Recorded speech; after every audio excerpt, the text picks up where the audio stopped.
సంఘంలో ఉన్న పెద్దలు ఎవరు? పెద్దలంటే పంచాయతీ మెంబర్లు, ప్రెసిడెంట్లు, ఆల్గదు. అలా పెట్టేసాం మనం పేర్లు. పెద్దలంటే తల మెరిసిపోయిన వారు, అలా సెట్ చేసేసాం మనం. పెద్దలంటే అర్థం ఏంటో చెప్పిన, మెచ్యూరిటీ యాటిట్యూడ్ కలిగిన వారు, పరిపక్వత మనసు కలిగిన వారు. ఒక్క మాటలో చెప్పాలంటే అన్నీ అర్థం చేసుకునే ఆ వ్యక్తిత్వ వికాసం కలిగిన వారు పెద్దలు అంటే. సంఘాల్లో పెద్దలు ఎవరుంటారు చెప్పనండి? ఎవరుంటారు? కాస్త గంభీరంగా ఎవడైతే ఉన్నాడో ఆడే సంఘ పెద్ద. ఎవరైతే గవర్నమెంట్ సిటీస్లో ఉండేవి, ఎవరైతే గవర్నమెంట్ ఎంప్లాయీ ఉన్నాడో ఆయనే సంఘ పెద్ద. ఇంక ఈ సంవత్సరం నుంచి మళ్ళీ ఎన్నికలు వచ్చేవారు. ఎవరైతే కొంచెం గంభీరంగా నోరు పెద్దదుందో ఆయనే ట్రెజరీ మెంబరు.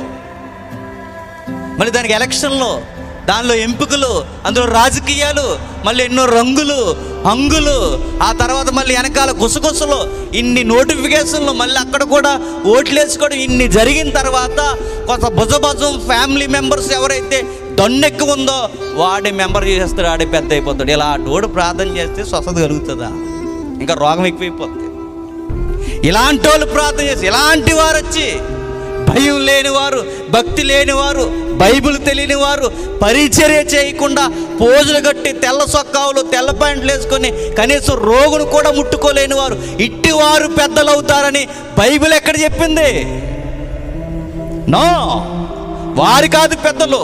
నడుముంచేవాడు పెద్ద, తన స్థానాన్ని దిగేవాడు పెద్ద, ఎదుటివాడిని అసహించుకోకుండా చేతులతో తాకి ప్రేమపూర్వకంగా హక్కుని కౌగిట్లో చేర్చుకునేవాడు పెద్ద. నీ అని పరాయి భేదం చూపించకుండా సంఘం అనగానే ఇది నా కుటుంబం అని ఎవడైతే భావిస్తాడో వారు పెద్ద. అది పెద్దరికం. నా వారినైనా బయటి వారినైనా సంఘంలో అందరినీ ఒక్కలాగే చూసి అది పెద్దరికం.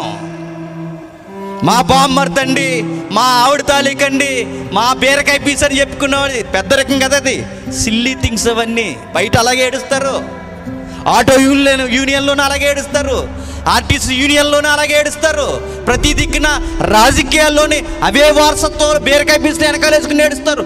అక్కడ అలాగే ఏడిస్తే సంఘంలోనే ఇలాగే ఏడిస్తే సంఘానికి సంతకి తేడా లేదు, వాళ్ళకి మనకి తేడా లేదు. వాళ్ళ బంధువుల కోసం కొట్టుకొని, వాళ్ళ వంశాల కోసం కొట్టుకుంటే నువ్వు ఇక్కడికి వచ్చి నిన్ను పెద్దన చేస్తే నువ్వు నీ వెనకన్న వారిని ఎక్కించుకోవడానికి, నువ్వు నీ రాజకీయాలు జరిగించుకోవడానికి నీ బలగాల్ని నీ బంధువుని వెనకేసి తిరిగితే నీకు వాళ్ళకి పెద్ద తేడా ఏముంది? నిన్నెవడో పెద్ద అన్నది? నువ్వు పెద్దవి కావంటుంది బైబిల్. ఎవరు పెద్ద? సంఘానికి పెద్ద అనగానే పరిపక్వత, సమాధానపరిచేవారు, దేవునికి రోగికి మధ్య ద్వారధిగా నిలబడి పరిచర్య చేసేవాడు. ప్రార్థనకు ముందు పెదవులు కదపడం కన్నా చేతులు కలిపి ఎవడైతే దిగిపోతాడో అన్ని పక్కన పెట్టి అట్టివాడు పెద్ద. హుబ్లీ సంఘం ఉందండి, హుబ్లీ కర్ణాటక రాష్ట్రంలో లైవ్ వెళ్తుంది.